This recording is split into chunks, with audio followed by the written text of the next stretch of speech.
Здравейте! Ако сте включили такси в настройките на WooCommerce, за да добавяте ДДС към продуктите и доставката в магазина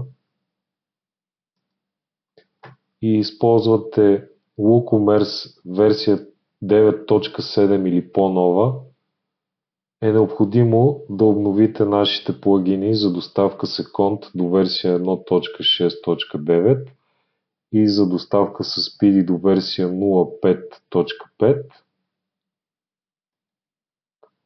След това в настройките на плагините най-отдолу да включите поддръжка на зони за доставка.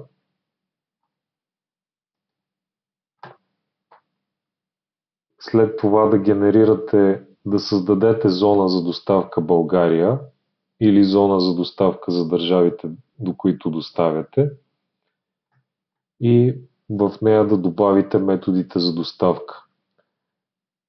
При добавянето на методите за доставка, или ако вече сте ги добавили, от бутона за редактиране се появява диалогова карта, в която е необходимо да укажете, че цената за доставка се таксува. След като съхраните тези настройки, вече цената за доставка ще се визуализира и представя с включен ДДС, с включена такса.